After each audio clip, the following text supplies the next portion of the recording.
Hello, this is Sarah Tuberty, your host from Disarming Disability. Enjoy the following program on Public House Media.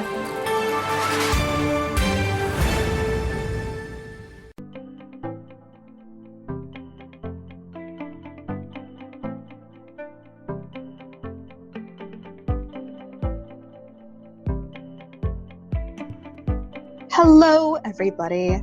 It's No Filter Friday on Public House Media, and it is time. It's that time of evening. Actually, that time of evening started like 15 minutes ago, but I was having a one-person dance party in my bathroom because I needed it. Oh my goodness, these Bernie Sanders people keep texting me, and I am so not the chick to be texting. So not the chick. Anyway, hello, Roger Neal. Thanks for coming in. I just went to go hang out at Roger Neal's Back to the Future party, the Hollywood Museum. It was super fun. I got to see a bunch of my friends for like 10 minutes, and I had to go peel out and go to a production meeting because this is why I'm so burned out. So burned out. Oh my goodness.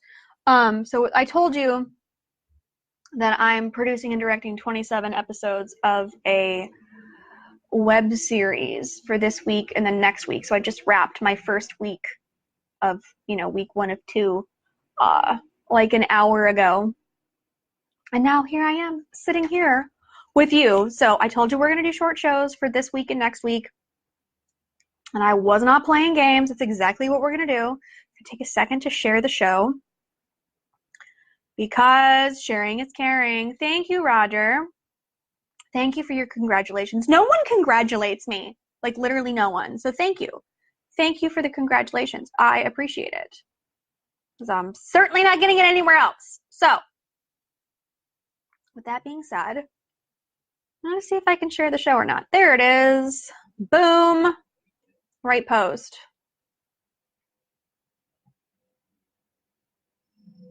Come with advantages. Boom, done, posted. So, you can always count on me. I can, Roger. I really, really can. And despite having heartburn, has David Bobke, have you made it in yet? Can you comment, please, if you have? I hope so. I hope this sounds okay. I plugged it in. Lack of LaCroix, not okay? Tell me about it. David Bobke, they got me out here on prison rules. I got nothing but water, and I think I had some, like, powdered lemonade today. And last week we had Tampico. It's a hard life. I'm living a hard life. I mean, look, you can see it on my eyelids. You can see how hard it is. I congratulate you too. Thank you, David. I appreciate it. So, we're always talking about how people are behaving on set or behaving in meetings and this, that, and the other thing. And I wanted to take a little second to address the privilege that I get in some aspects, and very, very small aspects of the business when it comes to things like this.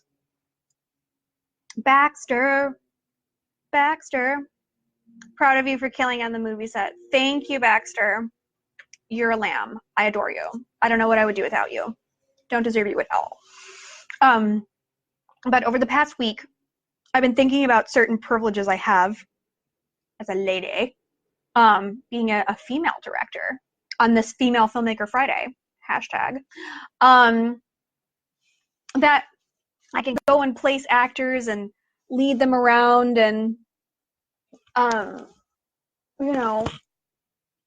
be kind of, I don't want to say touchy-feely, but like when I need someone to like cheat 2 inches this way and I can really, really turn them and they don't feel weird about it, or fix somebody's hair, or a lot of times too, like some of the shots we've been doing, like I can't really set up Village. Most of the time I can set up Village, but sometimes I can't, and I'm like hovering over the monitor, like on the camera with the DP, and I'm like, where is it? Where's the frame? I can't see it, and I'm sitting over here like a minion. And I don't think those are the kinds of things, especially these days, that you can really get to do without, 2XX chromosomes, let alone, without a great rack.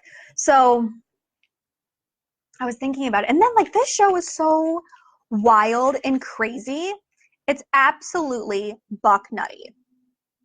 So our cast is huge. We have a cast of like 14, 15, 16. Our series regulars, I think, is 15. So luckily we lose them pretty quickly. But like these scenes have these big casts and they're all together and trying to figure this out. And like these never shut up. They never shut up. It's like I'm like running a frat over here, basically. And of course, they would definitely listen to me differently if I was a guy, but I'm not. So they're like, what can I get away with? And the answer is nothing. The answer is nothing because nothing escapes my notice. I'm forever lurking, constantly lurking, in person and in the monitor. Nothing escapes my notice. Crocodile, all the time, looking at it. Like, what are you doing?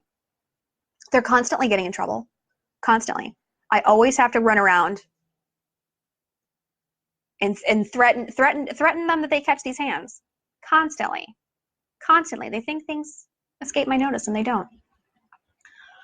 And then like my lovely sound fellow too, who's always running things for me, I'm like, can we just run away? Can we not shoot in town anymore? I don't want to shoot in town. You want to go on location permanently forever and ever? And he's like, yeah, we should totally do that. I'm like, I agree. I think if roles were reversed, if I was a male director and he was a director producer and he was a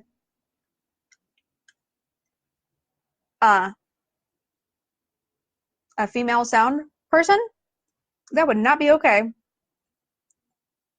I'll go, oh, Aussie, maybe Aussie can weigh in on this. Said privileges you have as a female filmmaker in certain departments, but I think if I was a male director producer and I said that to a female production sound person,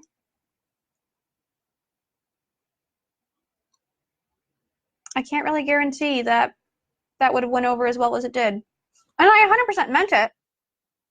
100% meant it. There was not like some weird situation behind that, but I am very much tired of shooting in Los Angeles. It's crazy expensive. I can't stand the permit office. The talent pool is drying by the hour. Everybody's moving away. So whether it be Atlanta, Louisiana, Austin right now, Los Angeles, Hollywood itself is just so not hot these days. So not hot. It's just a monstrous pain to be working with that. What other departments? I make them order. Those are all my friends. But yeah, it's interesting to have like so much latitude with actors and, you know, touching them and placing them and be like, okay, head this way, just a hair, just a touch. Moving people in and like really, you know, getting what I need going here.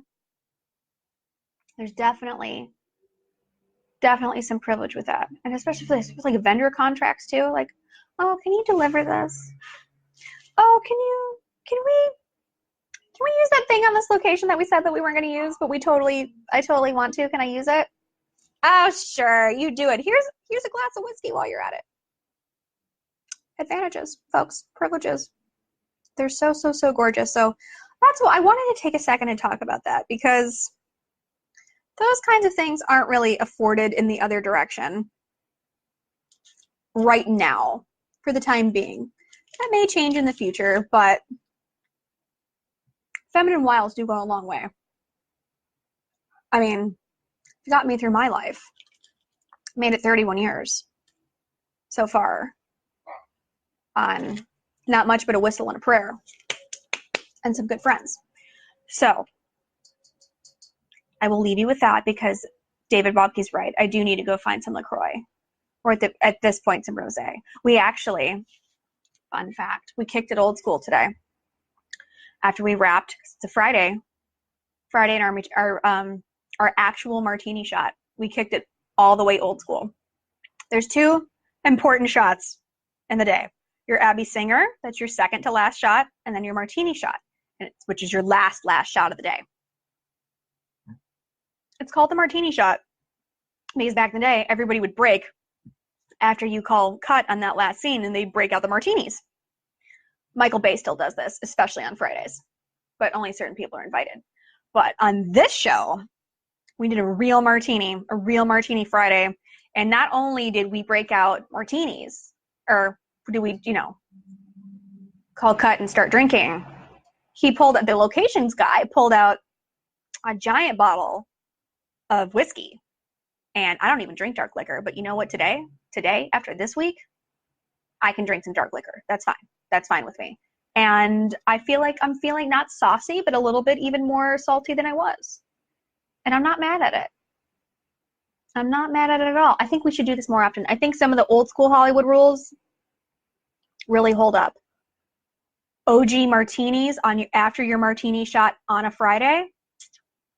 That is a Hollywood tradition we need to keep going. And it doesn't need to stay in Hollywood. I can take this on the road. I can teach the world, the ways of the martini shot. That's fine with me. So, with that being said, thank you for dropping by #NoFilterFriday. It was a thing that it's been on my heart this week. It's been on my heart this week, and I wanted to talk about it because most of the time on this show, we're talking about how, this guy did this, and this other guy did that, and ooh, scandal, crime, robbery, shame. We're talking about all that stuff.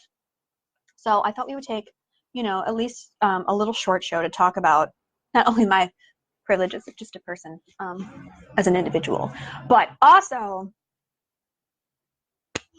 as a lady as a female filmmaker on this Female Filmmaker Friday. So I will see you all later because I'm going to have more martinis when I'm done with this. See you later, kids. Bye, bye, bye, bye, bye, bye, bye.